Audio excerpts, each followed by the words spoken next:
Bill David reporting to you from a bunker out here on Karras Road in Webster Township, bringing to you the latest on the pandemic panic procedures. So let's get right down to it.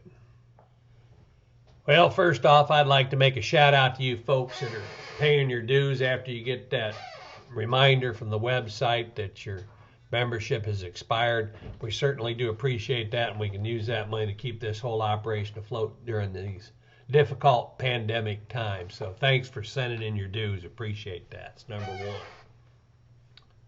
And number C, I don't know if I talked about it in the last video or not, but in regards to the awards ceremony, awards banquet we had back there a few weeks ago before all this pandemic stuff started.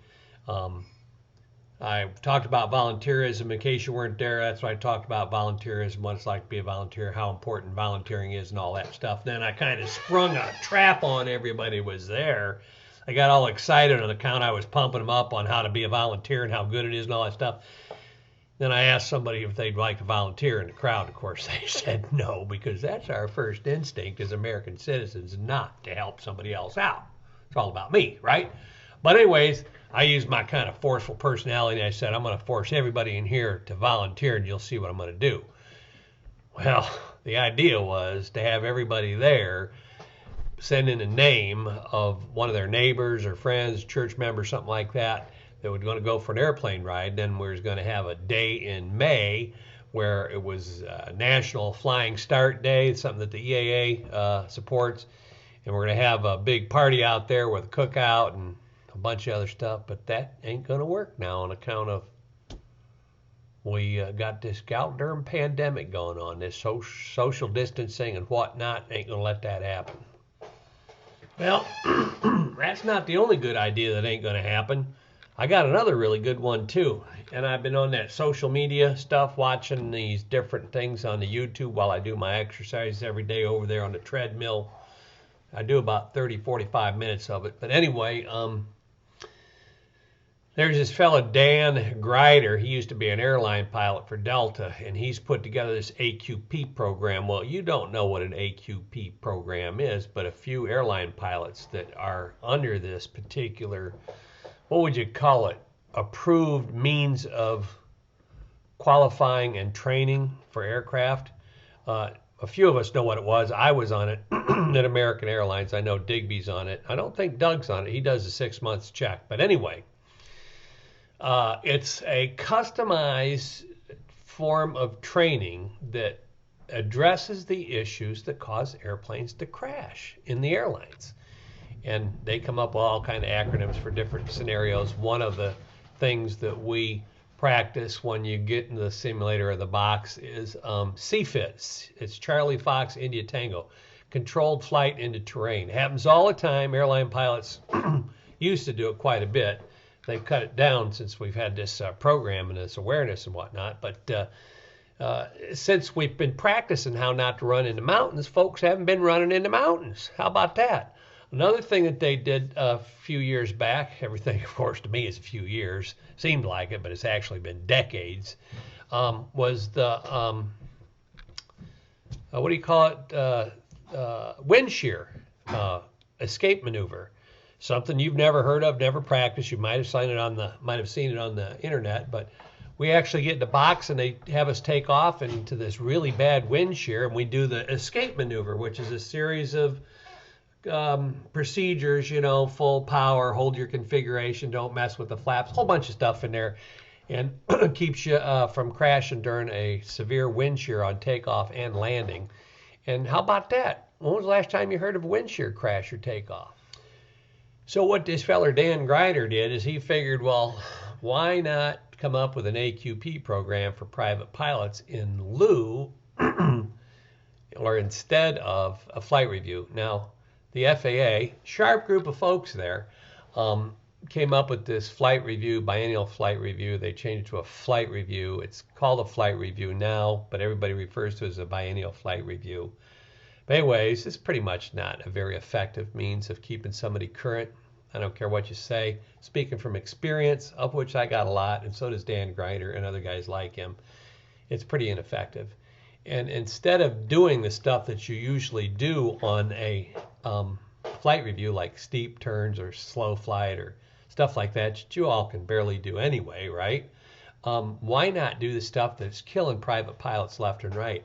And it's unbelievable how many airplanes just fall out of the pattern and crash from stall spin accidents. I don't know why I say it's unbelievable. It's actually very believable when you look at how knowledgeable people are about stall spin accidents or basic aerodynamics that lead up to them and piloting techniques. But anyways, he's got this program. I'm going to have to figure out how to link to this video so you can check out his video. But the reason why I'm telling you this long-winded story is because I like to tell stories, number one. And number two, it's another thing that we could do if it weren't for the darn pandemic virus we've got going on right now. But I sent a letter to this guy that runs Flight Chops. We'll see if they get back to me. I've sent out a couple letters saying that we as a chapter would like to get involved in this. We have the perfect setup. We have a learning center with a computerized projection program. We hopefully will have a simulator or box in operation by this summer sometime, hopefully, depending on how the pandemic goes.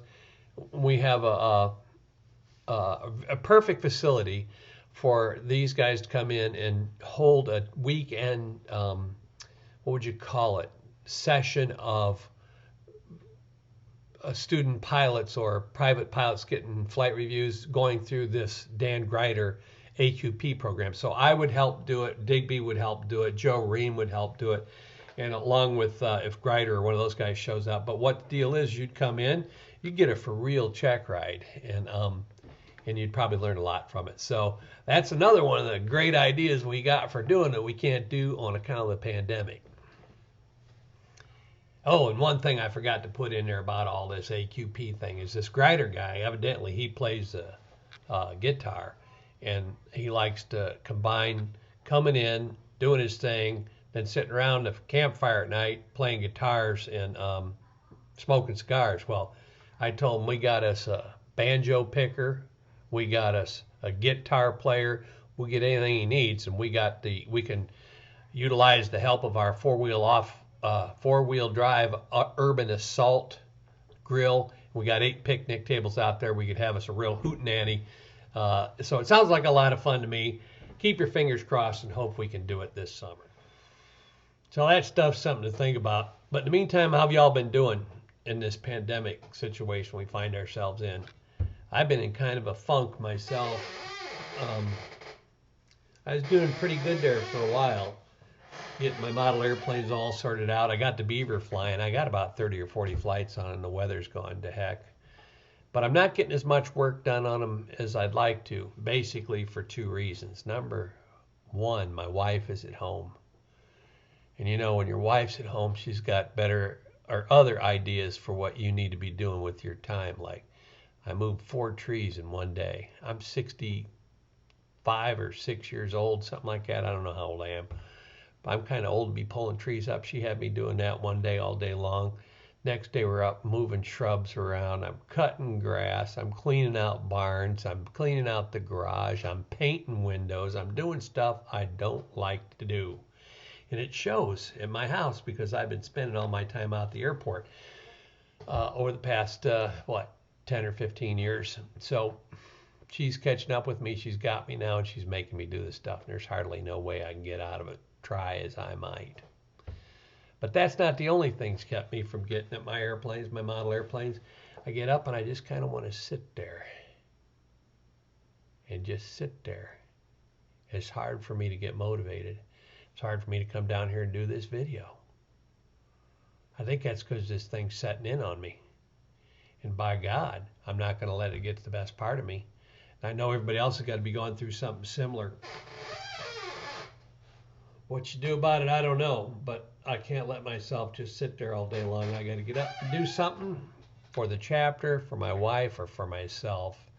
And I hope that if you all are having any difficulty with this, you reach out to anybody that might be able to help you get through this situation.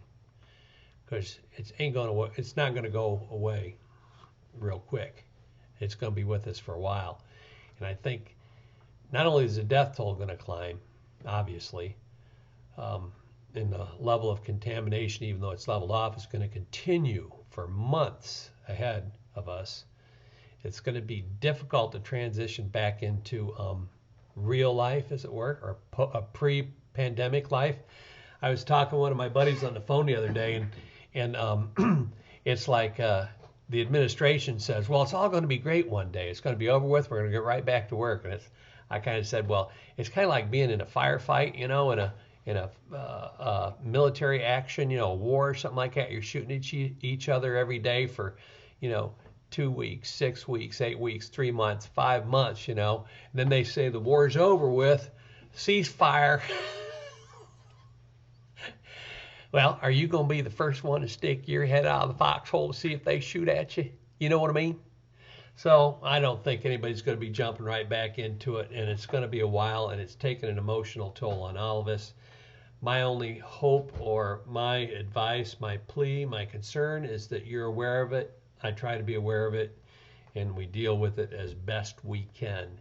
And one thing we got to look forward to is this hopefully will be over enough where we can at least have 1 or 2 little things out to the airport so we can get down to the business of discussing the important things like what happens in a downwind turn, or what happened to Kobe Bryant's helicopter, or how people that fly ultralights are crazy. Stuff that's really important.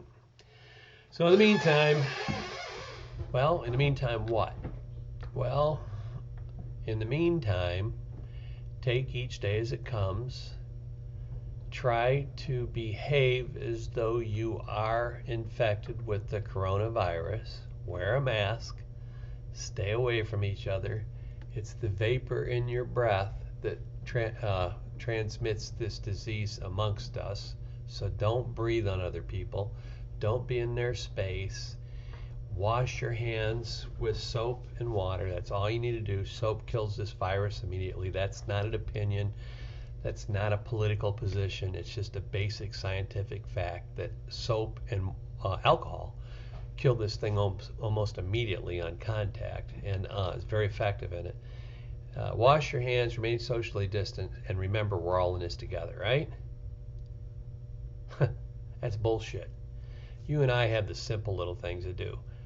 All we got to do is wash our hands and wear a mask. There are doctor friends of mine, doctors. Andrew Scadam, his wife is a doctor. My daughter's a nurse. There are a number of people I know that are doctors and nurses, quite a few actually. My wife is a nurse, that are gone into harm's way every freaking day. They can get this virus, and the worst part about it is they could probably drag it home to me, the old man, and I'll croak from it because I don't think I can survive it. But anyways, if we just all do some of this stuff that all the scientists, I know there's a number of you out there that know more about the virus, more about everything from the podcasts that you've watched, on the different networks or whatever. You know a lot more about this than all the doctors and nurses, so you can not worry about transmitting the disease because these rules don't really apply to you.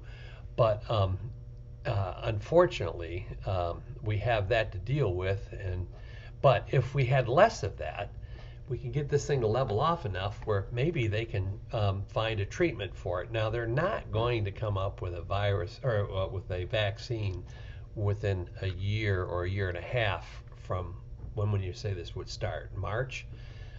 That's not going to happen at the present rate, but they could very well next week come up with not a cure for it, but a treatment for it. They're doing, everybody says they're doing studies. That's a bunch of crap too. There's a difference between a study and a trial. You need to look that up for you experts. But anyways, there are a number of trials out there on stuff. They're going to try to find something that we can at least treat this thing with, so slobs like me might be able to live through it. So that's all I got to say about that. Keep your fingers crossed. Maybe this thing will go away enough where we can do one of these things with the chapter out there before the weather gets cold again. See you later.